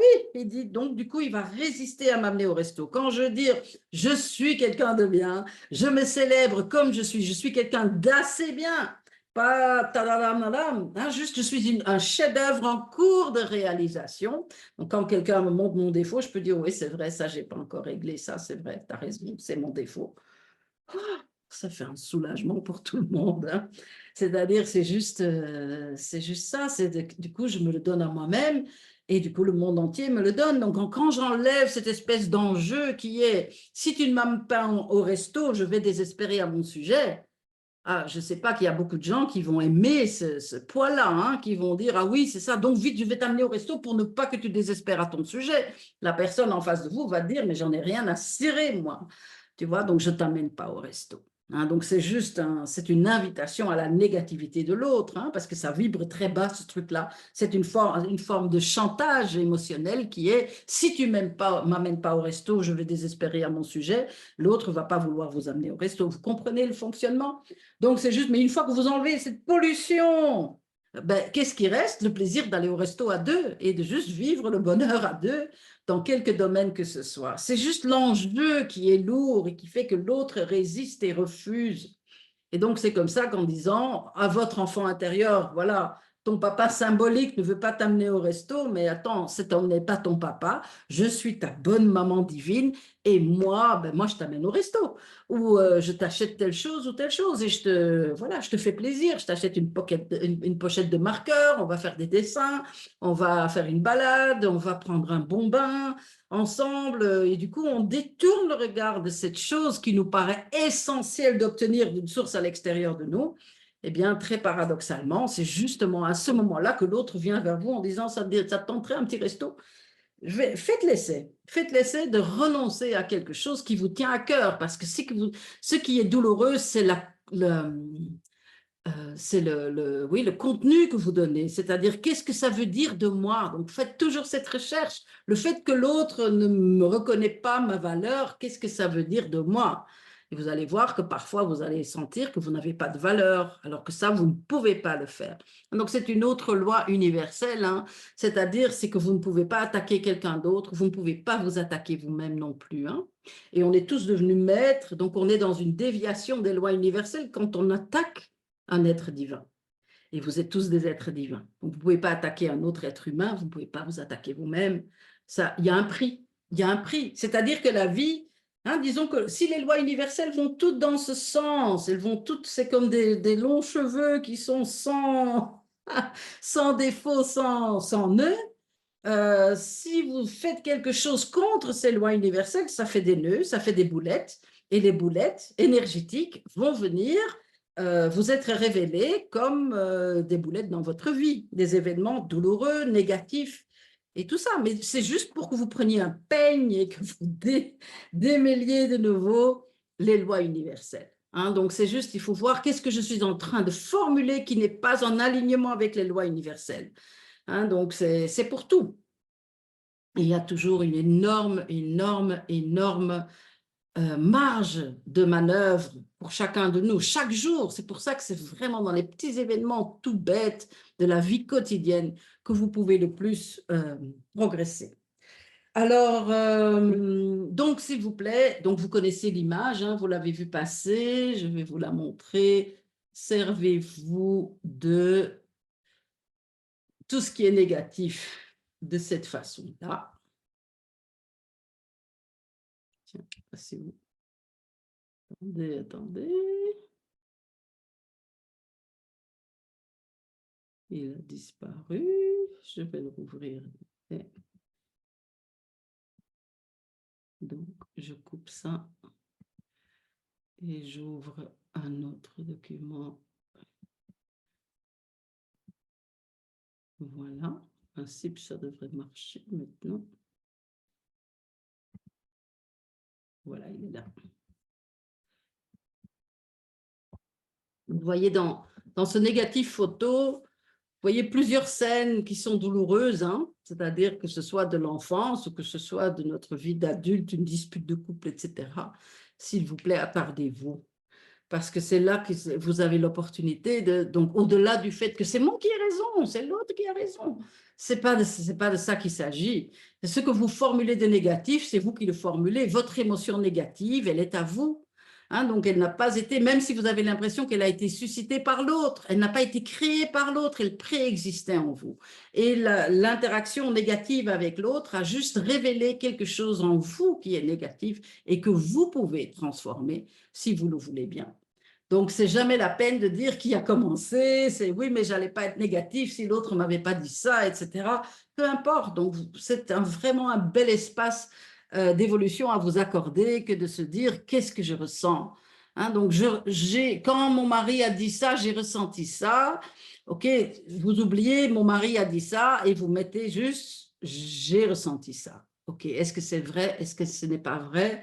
Prenez la responsabilité de votre émotion parce que ce que vous formulez, c'est vous qui le formulez et du coup, c'est vous qui créez un monde avec ça dans lequel vous allez devoir vivre. Hein, mais donc, en fait, c'est léger, en fait. C'est vraiment une danse. On peut apprendre ça très vite, comment ça fonctionne. Donc, c'est ça. Alors, une autre image que je voulais vous donner, c'est celle que Pascal a dessinée récemment et qui est tellement importante, et c'est là-dessus que je vais terminer la partie théorique de ma conférence. Ah, où est-ce qu'il va dans le plan?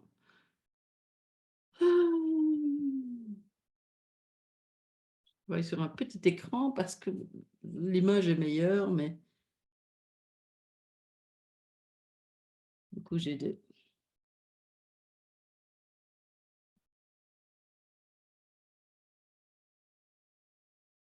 Voilà, partager l'écran.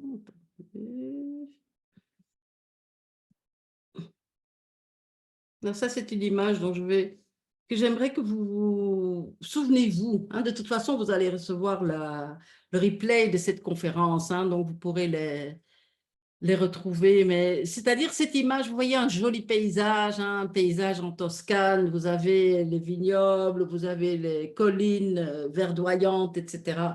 Mais donc, vous voyez qu'il y a un trou noir là dans le coin qui semble absorber le paysage. Alors ça, dites-vous que c'est justement l'image, ça c'est Chucky en fait. Chucky qui insiste à obtenir du monde la satisfaction de ce qui lui a fait défaut. Et ça c'est comme si on avait mis une paire de lunettes et qu'on arrive à voir la vie qu'à travers ce trou-là. C'est-à-dire, est-ce que j'obtiens la satisfaction ou est-ce que je n'obtiens pas la satisfaction? Donc, vous comprenez que c'est très, très réducteur. Ça vous fait une expérience de vie vraiment très, très, très limitée. Hein. Et donc, enlevez ces lunettes. En fait, parce que vous savez, le fait de continuer à exiger du monde, de recevoir ce que le monde semble vous avoir refusé, dites-vous que c'est vous qui vous le refusez, que de votre perspective spirituelle, vous avez choisi de vous mettre en contact avec quelque chose qui allait vous révéler quelque chose à votre sujet, que vous pensez ne pas mériter cette satisfaction. Et donc, c'est justement là qu'il faut ouvrir, qu'il faut créer le trou pour pouvoir obtenir cette satisfaction, ce trou, ce vrai trou, hein, donc pas le trou du rétrécissement, mais le trou de je veux bien recevoir ça, passe par l'acceptation de la souffrance, par le fait de déjà ressentir la souffrance du passé, sans vouloir en rendre quelqu'un d'autre coupable ou responsable, mais juste dire ça a fait mal, aïe, et ensuite d'accepter que pour le moment, je n'ai pas encore la satisfaction, mais je peux me la donner à moi-même par le biais de mon enfant intérieur. Donc voilà, parce que sinon, c'est tout le paysage, les multiples potentialités de l'univers disparaissent dans ce trou. Je dois l'avoir. Hein. Donc, faites-vous le cadeau de vous libérer de ce trou et vous voyez que le monde est grand ouvert devant vous et que vous ne devez craindre rien ni personne, que tout va vraiment pour le mieux sur ce plan terrestre. Vous n'êtes pas obligé de me croire, mais je vous assure que c'est un beau cadeau à se faire de se mettre en mouvement vers cette expérience concrète de la bienveillance de la vie. Alors, aujourd'hui, nous sommes là. Je vous explique tout ça comme introduction à ma prochaine activité qui sera une retraite spirituelle à Tinos. Donc, c'est-à-dire, ça fait la 5e fois qu'on l'a fait.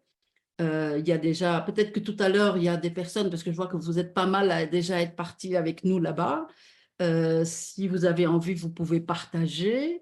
Maintenant, il y a Olivier qui va m'accompagner, que vous voyez à l'écran de façon cachée depuis un moment. Vous voyez juste son beau nom apparaître. Olivier qui nous vient de Montréal et qui va venir avec nous à Tinos pour justement faire un travail corporel qui va permettre, coucou Oli, qui va permettre de justement retrouver ces blessures, de les retrouver dans le corps, parce qu'on a beau savoir dans notre tête comment ça fonctionne, mais de retrouver de manière droite, grâce à ces exercices, ces blessures qui sont enracinées dans le corps. Donc tout à l'heure, je vais demander à Olivier de nous parler il a préparé une petite intervention pour vous aujourd'hui. Mais avant ça, je vais vous montrer vous parler un petit peu de cette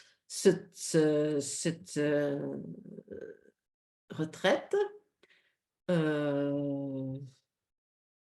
ne sais pas comment ça va marcher. Si je peux partager un truc qui est en... Apparemment, non. Est-ce que je suis encore en train de partager l'écran? Tinos. Ouais. Voilà. Je vous montre. Je passe vite, hein, parce qu'on va poser des... On va laisser Olivier. Donc, voilà. Qu'est-ce qui se passe? Qu'est-ce qu'on va faire? Ça marche? Ça roule? Oui, on dirait que ça roule. Voilà notre île de Tinos. Alors, qu'est-ce qu'elle a de spécifique, cette île? C'est que pour moi, c'est l'île de l'amour inconditionnel, puisqu'il y a une grande présence de la Vierge. Hein, donc, c'est une île où il y a plusieurs apparitions de la Vierge Marie. Et je trouve qu'il y a un état, il y a une énergie, une douceur, une tendresse sur cette île qui est quelque peu aride, en tout cas en été. Et pourtant, il y a une douceur, il y a vraiment quelque chose qui, pour moi, est l'endroit idéal pour faire ce travail, de retrouver et de redevenir le bon parent de son enfant intérieur. Voilà, donc c'est juste que, voilà, qu'est-ce qu'on va faire? Donc là, vous nous voyez autour de la piscine. Il y a encore Emilien, il me manque. Voilà, plusieurs personnes qui sont là autour de la piscine sont là avec nous aujourd'hui. Bon, les paysages, voilà, c'est juste incroyable. On mange très bien, très sainement.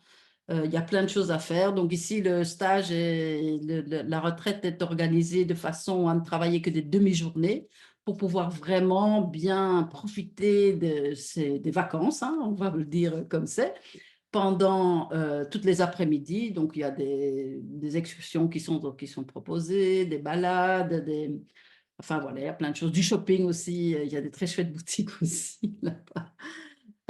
Non, c'est vraiment juste exquis parce que c'est dans ces interactions justement que nous allons nous servir de ce miroir, que l'interaction avec l'autre qui va susciter une émotion et qu'on aura du coup l'occasion de plonger droit dans justement ces images, ces éléments qui ont besoin d'un peu de soin et pour que vous puissiez leur donner ce soin et redémarrer avec une toute autre connexion à vous-même en sortant de là. Donc, c'est 10 jours. Voilà, le travail corporel, Olivier va vous en parler. Le voilà, vous le voyez déjà tout beau avant de le voir en vrai.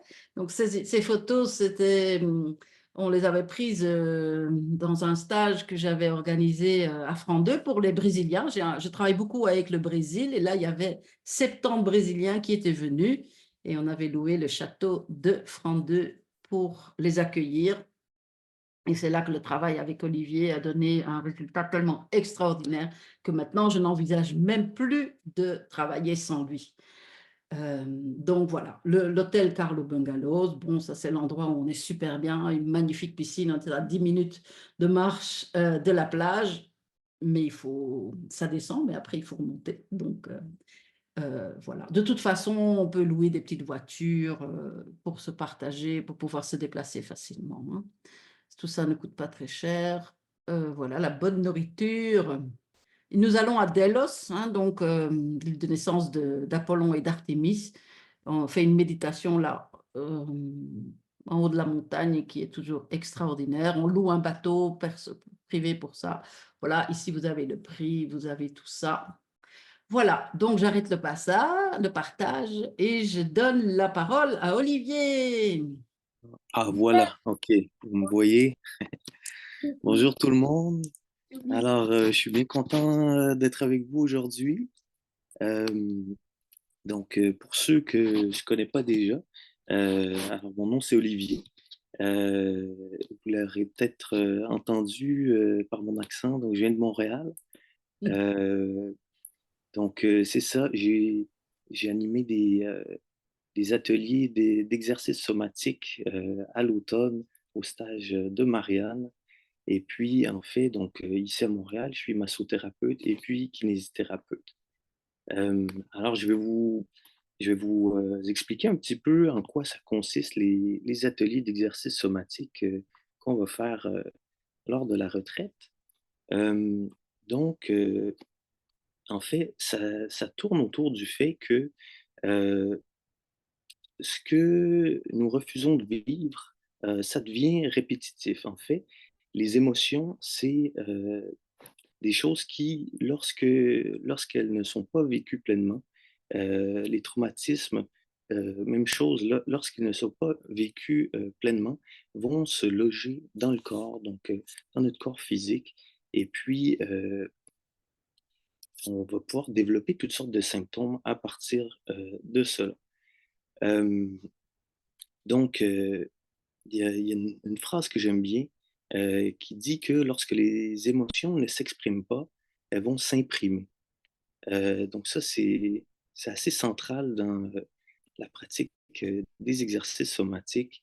Ce qu'on va chercher à faire, c'est d'abord d'explorer, à- en utilisant notre corps physique comme portail, d'explorer les différentes émotions qui sont enfouies en nous et puis qui vont nous affecter peut-être depuis quelques années, quelques décennies même. Euh, D'essayer d'abord de les identifier et puis éventuellement de leur donner les moyens d'émerger et puis d'être libérés. Euh, donc, les émotions, il y a plusieurs manières dont elles peuvent euh, se loger en nous. Euh, donc, des émotions fortes ou des traumatismes, ça va réveiller généralement une réponse de fuite, de préparation au combat ou de congélation. Donc en anglais, on va appeler ça le fight, flight or freeze.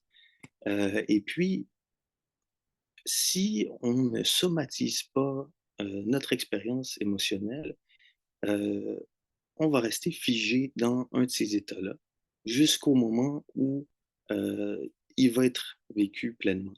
Donc, comme je l'ai dit plus tôt, ça peut durer des décennies où on va être figé dans un de ces états-là. Vous pouvez imaginer que ça demande beaucoup d'énergie d'être constamment sur ses gardes, par exemple en état d'alerte. Euh, Ça peut engendrer toutes sortes de conditions éventuellement. On peut penser à du stress chronique, des douleurs chroniques, euh, des problèmes digestifs, euh, des problèmes immunitaires. Ça peut vraiment aller dans toutes sortes de directions. Euh, et puis, donc, il y a des endroits en particulier où ces émotions-là, ces traumatismes vont avoir tendance à se loger plus souvent. Euh, donc, euh, pour, disons, vous résumer un petit peu la procédure qu'on va avoir lors de ces ateliers-là, euh, on va commencer par essayer de développer un climat interne qui favorise l'amour de soi, puis le sentiment de sécurité. C'est vraiment le fondement, c'est vraiment la base pour être en mesure de se laisser vivre ces émotions-là. Euh, donc, pour faire ça, on a différentes techniques. On va, par exemple, d'abord faire des exercices de respiration, essayer de trouver des moyens de s'apaiser, d'apaiser le corps. Ensuite, il va y avoir des techniques d'automassage. Euh, Ça va être différentes pratiques pour essayer de s'accorder un peu de tendresse à soi-même.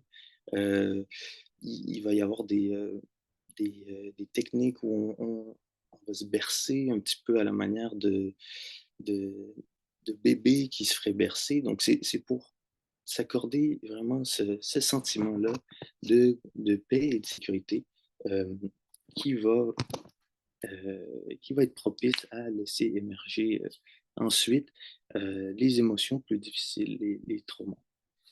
Euh, donc, euh, après avoir fait ça, on va également faire des petits exercices d'équilibre bien simples, bien faciles. Donc, je tiens à souligner que tous les exercices qu'on va faire sont faciles. C'est pas du gros effort physique, donc inquiétez-vous pas pour ça. Et puis, c'est également adaptable à tout le monde. Donc, si par exemple vous êtes inconfortable dans une position, il y a toujours moyen de l'adapter, puis de trouver une manière de la faire de manière confortable. Euh, donc, ensuite, c'est ça, on va faire des exercices qui vont plutôt favoriser euh, l'exploration interne, donc l'identification euh, de, des endroits qui peuvent être, par exemple, plus rigides ou plus sensibles, moins sensibles aussi. On va, donc pour vous donner des petits exemples, il y a, il y a des techniques de shaking où on va s'agiter peu à peu les mains, les bras, les jambes, tout le corps, et puis évacuer des surplus d'énergie, de stress qui seraient coincés à certains endroits en nous. Puis éventuellement des techniques, par exemple, de tapotement ou encore une fois de massage, pour vraiment se rendre compte, chacun de son côté, euh, où est-ce qu'on sent qu'il y a des blocages. Ensuite, ça va être le travail de chacun, donc accompagné par Marianne, de faire le lien avec son histoire personnelle pour voir ce que ça peut représenter, d'être bloqué, par exemple, à cet endroit-là. Parce que ça varie vraiment en fonction de la personne, puis surtout de notre expérience. Parce que donc le corps a une faculté euh, de mémoire exceptionnelle. Euh, il va se souvenir très bien des expériences qu'on a vécues et puis surtout chercher à se protéger. Euh, donc, euh, il va chercher à se protéger en se crispant, par exemple, quand une situation similaire à celle qui aurait occasionné les émotions fortes, les traumatismes. Et puis, donc, c'est dans cette mesure-là que on peut, par exemple, développer des douleurs chroniques.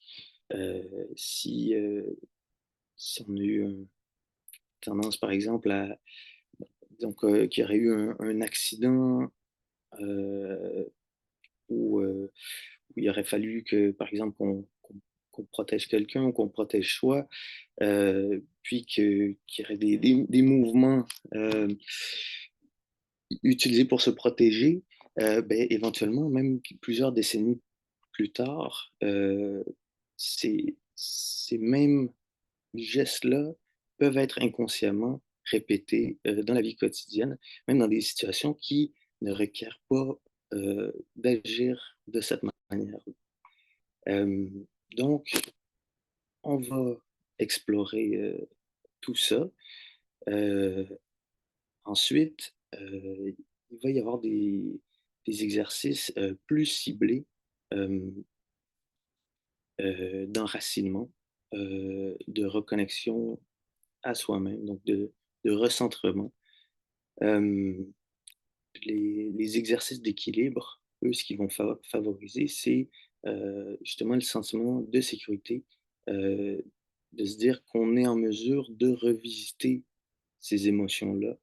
On est Ça nous fait sentir plus stable, donc ça donne une certaine confiance pour être en mesure d'être plus vulnérable, puis de pas être obligé d'être dans un état de protection, gelé, disons. Hem, donc ça va avec, les exercices de lâcher prise également où, on va apprendre à relâcher des tensions, qui vont être accumulées. Heu, donc ça passe par le relâchement musculaire, des exercices de visualisation. Puis à partir de ce moment-là, on va pouvoir, laisser émerger, libérer les blocages. C'est un moment qui peut être vraiment particulier. On va, on peut avoir tendance à donc il y a différentes avenues qui vont s'offrir à nous. L'une d'entre elles, ça va être, d'osciller donc entre le sentiment, d'apaisement, donc, le sentiment de bien-être et puis, heu, l'émotion plus difficile, donc le trauma. Donc on va se permettre d'y retourner, de retourner dans ces souvenirs-là, potentiellement de de retrouver des souvenirs qui avaient été oubliés, jusqu'à maintenant et puis, donc tout en restant, heu, dans un climat interne, de sécurité, on va pouvoir, explorer ces émotions-là, puis les laisser émerger pour être en mesure de bien les vivre. Donc, on va se laisser pleurer, par exemple, si on a besoin de pleurer. On va se laisser, rire si c'est ça qui a besoin de sortir. On met vraiment tous les paramètres en place pour, accueillir ce qui va, heu, ce qui va sortir. Donc, sans jugement, c'est l'objectif. Hem, donc, ça nous fait prendre conscience d'émotions qu'on savait potentiellement pas du tout, qui se trouvaient toujours, en nous et puis une fois que, heu, une fois que ça va avoir été fait, ça nous permet d'apaiser le système nerveux qui était potentiellement jusqu'alors, heu, hyper réactif. Donc, on on peut être, particulièrement sensible à certaines situations, à certains stimuli, heu, encore une fois liés à notre, histoire de vie, à nos traumatismes et puis, donc de d'apaiser tout ça, ça nous permet de nous mettre sur une voie, de guérison. Hem, donc, ben, c'est ça, je tiens à le répéter que, c'est des ateliers qui sont faits dans un espace sécurisé où, il y a pas de jugement et puis où on doit se sentir bien libre, d'extérioriser, de somatiser toutes ces émotions-là, tous ces traumatismes-là. Puis, donc, de reconnaître les émotions et puis de les honorer. Donc même les plus douloureuses, les plus difficiles, puis de les laisser circuler librement. Donc c'est un processus qui se fait de manière graduelle, mais ça peut être assez transformateur et puis, donc là, on va avoir la chance de répéter ça, tous les matins, pendant la durée de la retraite. Donc il y a moyen de voir, une belle, évolution, une belle progression à ce niveau.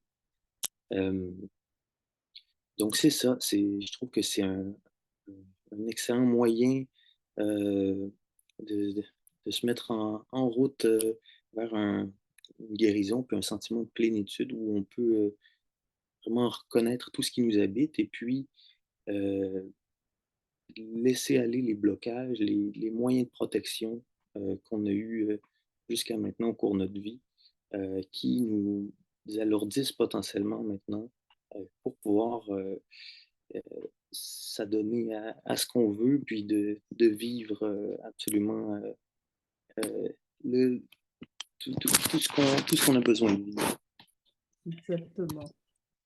Alors, Merveilleux. si vous avez des questions, ça me fera plaisir d'y répondre. Je voulais juste ajouter quelque chose. Est-ce que vous m'entendez ou est-ce que du coup, j'ai pas la parole? Tu m'entends? Moi, je t'entends. Ça va, donc plus que vous les autres aussi.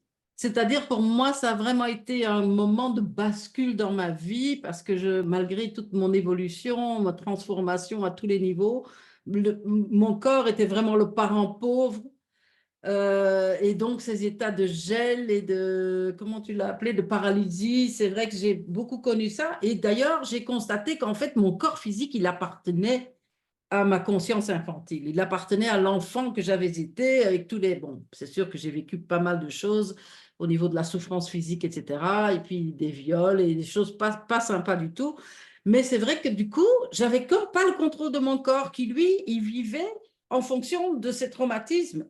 Donc, ça voulait dire que je n'arrivais pas à me soigner, j'arrivais pas à me nourrir correctement, etc. Et depuis que je fais cet exercice que tu préconises, c'est vrai que c'est comme si, bon, je sais que je dois le faire régulièrement, mais c'est vrai que du coup, j'ai un soulagement immédiat et du coup, mon corps physique appartient de nouveau à la personne que je suis devenue plutôt qu'à l'enfant que j'ai été. Et donc, pour moi, c'est pour ça que c'est tellement important d'y associer à ce travail de conscience d'associer aussi le corps, parce que voilà, c'est notre véhicule qui nous permet de faire ce qu'on a à faire ici sur Terre et Exactement, c'est ça. D'unifier, unifier tout ça. c'est ça. Puis, ça nous permet d'être autonome avec la gestion de ce qu'on vit, puis de reprendre les rênes, de Exact. plus, euh, de plus être en autopilote, par exemple. C'est ça, quoi. C'est ça. Du coup, je ne sais pas s'il y a des questions, n'hésitez pas. Si vous avez des questions pour Oli, aussi. Et puis après aussi des questions d'ordre général, n'hésitez pas. C'est chouette, Angélique, c'est gentil. Ouais. Maintenant, je sais qu'il y avait peut-être des questionnements par rapport au voyage. Justement, c'est vrai que cette année-ci, je n'ai pas proposé, comme les autres fois, voilà, tel vol, tel horaire, etc. Mais disons, tout ça, ces aspects-là, on peut vous aider à s'en occuper pour trouver le bon vol, trouver le transfert entre l'aéroport et le port, et puis aussi le transfert du port de Tinos du coup jusqu'à l'hôtel, hein. Donc c'est pas qu'on vous laisse se débrouiller, c'est juste que chacun prend son billet d'avion, mais on peut le gérer de manière globale, hein. Je sais, Michel, toi, tu as déjà pris ton billet de ton côté, de Lyon. Maintenant, voilà. C'est vrai que moi, je ne prendrai pas un avion puisque je serai déjà sur place, parce que je vais partir en voiture. Super. Mais voilà. En tout cas, on a des vols qui correspondent de Paris, de Bruxelles et aussi des ferryboats qui sont de façon à ce que personne n'ait à voyager seul, en tout cas. Voilà. Donc, n'hésitez pas si vous avez des questions. Alors, la question ici, est-ce qu'elle était adressée à nous, la question de Sophie? Oui. Donc, c'est ça. Tous les mots, selon nous, c'est une origine émotionnelle. En fait, donc, ce qu'on va explorer, en tout cas, c'est des mots qui vont avoir une origine émotionnelle. Donc, ce qui est douleur chronique, stress chronique, euh, des maladies auto-immunes, euh, euh, donc tension, tout ça, c'est des choses qui vont être liées aux émotions refoulées.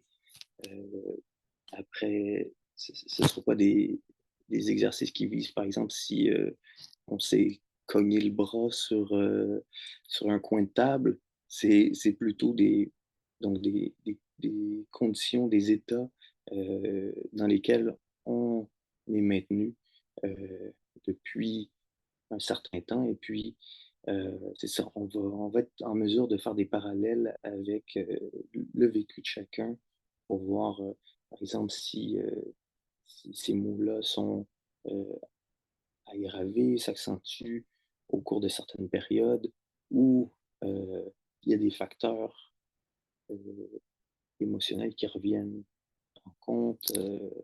Donc, euh, donc c'est ça, ça va être des ateliers qui vont surtout viser ce type d'état-là.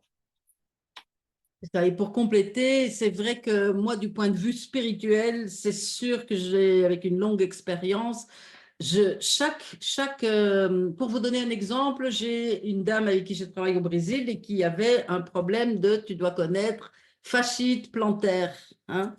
Et donc, c'est sûr que ça avait un tel sens. Donc, à un moment donné, notre corps va exprimer quelque chose euh, quelque chose qu'on n'arrive plus à formuler, qu'on s'interdit de formuler. Donc, le corps va l'exprimer. Donc, c'est aussi une excellente façon pour notre être global d'attirer notre attention sur quelque chose qui a besoin d'être vu. Donc, quelque part, le corps prend la relève dans l'expression de certaines choses. Donc, par exemple, dans le cas de cette dame, c'est-à-dire, c'était le fait qu'elle était tout le temps en train de marcher sur les œufs, qu'elle avait toujours peur de mal faire. Et c'est tout à fait miraculeux parce que donc, bien sûr, qu'elle était suivie par un kiné au Brésil, à Fortaleza. Mais disons que c'était tout simplement, donc, avec beaucoup, beaucoup de temps, mais que ça ne donnait pas les résultats escomptés. Mais le jour où elle s'est rendue compte qu'il y avait un lien direct entre cette attitude qu'elle avait, qu'elle était convaincue qu'elle allait gérer, qu'elle allait gêner l'autre, et du coup, les exercices en alignement avec la prise de conscience de l'état émotionnel, eh bien, en deux semaines, elle n'avait plus du tout mal, hein. Donc, c'était pourtant un état qu'elle traînait avec elle depuis très, très longtemps. Oui, il y aura un replay, Angélique. Bien sûr, n'hésitez pas, avec grand plaisir, vous pouvez le diffuser autour de vous, hein. Et donc, le lien sur les informations, donc ça, oui, bien sûr, Sophie. Je vais essayer de le trouver ici. OK, copier. Je mets dans de toute façon, vous allez recevoir un mail de suivi avec le replay. Et voilà, je le mets ici pour tous ceux qui auraient envie d'aller voir aussi. Et tu le recevras aussi par mail, bien sûr, Sophie. Donc, c'est magique le corps, en fait, parce qu'il prend la relève, hein, il nous rend service d'exprimer des choses que nous sommes devenus incapables d'exprimer. Donc, c'est C'est une ça. autre façon de regarder les problèmes de santé, hein. Ouais, tu me fais penser à un autre exemple d'un cas de quelqu'un qui avait des migraines depuis longtemps, des douleurs au cou, aux mâchoires, c'est ça, tout le cou. Et puis, donc éventuellement, on s'est rendu compte que c'était quelqu'un euh, qui avait tendance à ne pas vocaliser ses frustrations, sa colère, donc qui serrait les dents, qui serrait la bouche, qui avait beaucoup de frustration, qui ne s'exprimait pas. Donc, comme dans le cas que tu viens de mentionner, c'est le corps qui finit par s'exprimer à sa place. Quand l'émotion ne peut pas être vécue, ne peut pas être extériorisée, euh, elle va trouver un moyen. euh, donc, le corps va trouver un moyen de faire quelque chose avec cet excès d'énergie-là. Et puis, donc ça va se manifester de façons qui sont euh, pas toujours idéales, si on peut dire ça comme ça. C'est fou, hein. Ouais, c'est merveilleux, en fait. Et c'est ça, c'est vraiment si on pouvait juste s'ouvrir au fait que tout a un sens, alors que dans notre dualité, on est toujours là en train de dire est-ce que c'est agréable ou est-ce que c'est désagréable. Peu importe, au-delà de ça, posez-vous la question, est-ce que ça a un sens? Parce que justement, c'est dans le fait d'oser regarder ces symptômes de cette façon, on peut voir ça a réellement un sens et je peux y remédier. Donc, c'est jamais quelque chose de négatif qui m'est imposé de l'extérieur comme une frustration. C'est la vie qui me parle pour que je saisisse ma capacité de créer ma vie. Mais dans ma capacité de créer ma vie, il y a donc aussi le fait de créer dans le négatif. Et il ne faut pas en avoir peur, puisque ça fait partie. Justement, c'est notre libre arbitre. Et quand on était petit, souvent, on a créé tous ces états, qu'ils soient dans le corps ou ailleurs, comme mécanisme de défense pour survivre tout simplement. Donc, il n'y a rien de mal à ça. C'est juste que la survie ne signifie pas la vie. Hein. Donc, ce passage, de voir quels ont été mes mécanismes de survie, y compris dans les traumatismes qui sont logés dans mon corps physique, comment est-ce que je peux les libérer de façon à passer à cette vie illimitée avec toutes ces potentialités qui est là, grande ouverte devant moi et pour laquelle je suis douée en fait, puisque c'est les mêmes forces qui ont créé le négatif, qui créent aujourd'hui enfin, qui ont créé le négatif, qui peuvent aujourd'hui créer du positif. Ce sont les mêmes forces. Il faut juste oser être, voilà, se célébrer soi-même avec un amour de soi radical et dire tout de moi a du sens. Et tout de la vie a du sens. C'est une autre vision. Et c'est bien agréable quand on découvre ça. En tout cas, j'ai hâte d'y être. Est-ce qu'il y a peut-être quelqu'un qui a déjà participé à une retraite à Tinos qui a envie de dire quelques mots? Je vous vois nombreux. Qu'est-ce que ça vous avait fait comme effet? Est-ce que vous aviez apprécié? N'hésitez pas à revenir. Souvent les mêmes.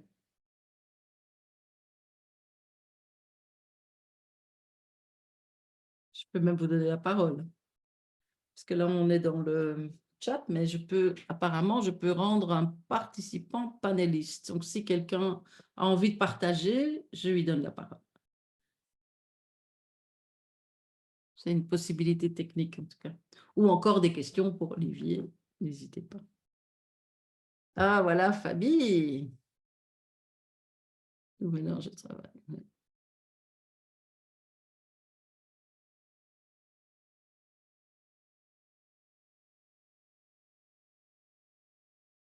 Voilà, c'est du tout bon. Et merci Fabienne. Et d'ailleurs, juste pour dire que Fabienne sera avec nous aussi, qui est accompagnante, Pascal aussi.